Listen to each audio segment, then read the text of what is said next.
Cette 33e édition démarre très très fort. C'est l'événement annuel de tous les entrepreneurs depuis 33 ans, un peu plus de 30 ans.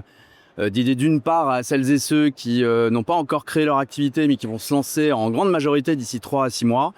Et d'autre part dédié à celles et ceux qui ont déjà franchi le pas depuis 2, 3, 4, 5 ans généralement et qui eux sont davantage dans une problématique de croissance, de notoriété. Et c'est vraiment un événement qui réunit plus de 300 partenaires, toutes les compétences, toutes les expertises à leur service.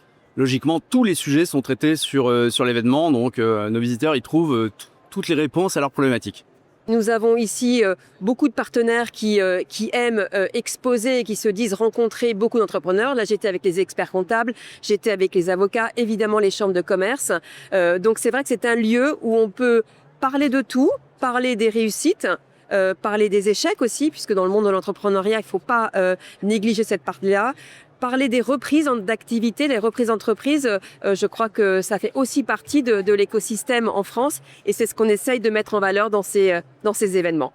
L'ambition d'Ebra Events, c'est dans un média de presse régionale qu'est le groupe Ebra, c'est d'avoir des événements. Nous avons 300 événements dans le groupe Ebra, où on peut réunir des communautés, réunir des personnes qui ont envie d'échanger, comme c'est le cas aujourd'hui avec Go Entrepreneur ici à Paris, qui réunit plus de 50 000 visiteurs, donc ce qui est quand même, je trouve, un très très bel événement. C'est le grand salon de l'entrepreneuriat, de la création d'entreprises, mais aussi du développement et donc ça fait partie des grands métiers des chambres de commerce et d'industrie et on ne peut pas ne pas être là. La création d'entreprise se porte très bien, la reprise d'entreprise, c'est pas terrible.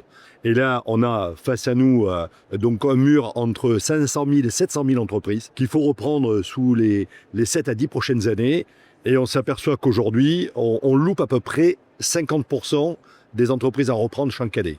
Et ça, c'est dramatique. Pourquoi ? Parce que la durée de vie d'une entreprise que l'on reprend est supérieur à une création d'entreprise, c'est que quand on reprend une entreprise, on a déjà des clients, on a déjà des partenaires banquiers, on a déjà des pratiques, on a déjà des collaborateurs.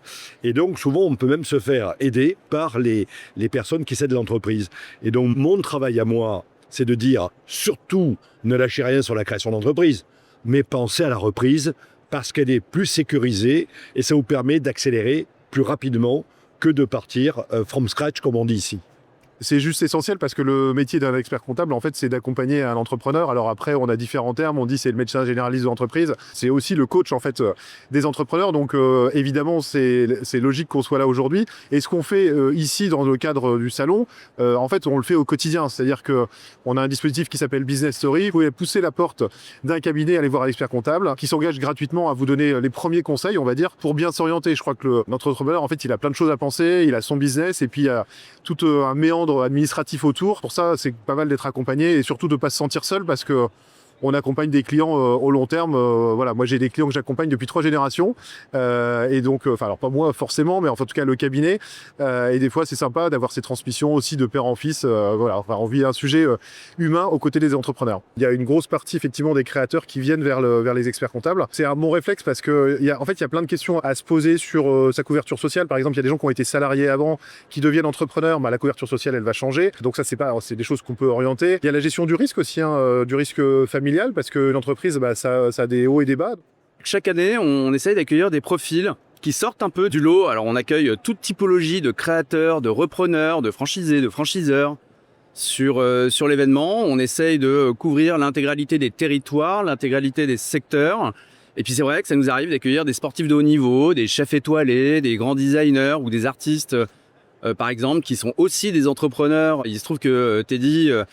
qui nous a fait l'honneur de parrainer cette 33e édition et vraiment on en est plus que flatté, incarne la performance et la performance est le fil rouge de cette édition 2026. Tout le monde connaît le multiple champion mondial de judo, le quintuple médaillé olympique. En revanche, ce que les gens savent moins, c'est que Teddy Riner, il investit, il crée des boîtes depuis l'âge de 18 ans. Il n'en est pas du tout à son coup d'essai. Il est en train de préparer aussi la suite de sa carrière. Donc ravi de l'avoir accueilli à Go Entrepreneur pour initier cette nouvelle étape.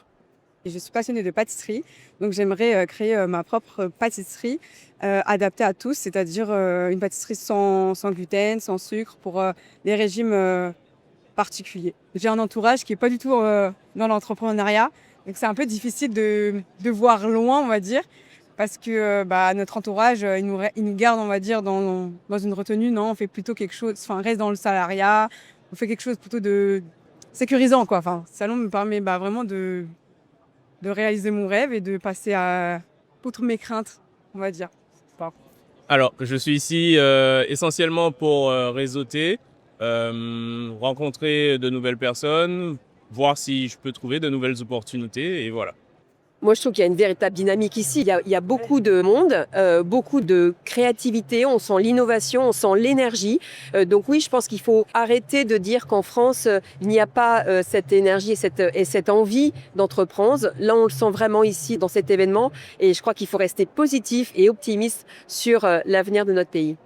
Go Entrepreneur, objectivement, c'est pas du tout réservé à une élite. C'est un événement qui est très populaire. C'est un salon qui est dédié aux Français, en réalité. Et effectivement, on peut venir y écouter quelques grands entrepreneurs visionnaires. On peut venir y écouter une dizaine de licornes en 48 heures. Mais c'est un salon qui est dédié à l'intégralité des Français et l'intégralité des entrepreneurs français et notamment celles et ceux qui souhaitent changer leur vie parce que l'on souhaite créer sa boîte ou accélérer le business de son entreprise. Quoi qu'il arrive, c'est un projet de vie, en réalité, l'entrepreneuriat.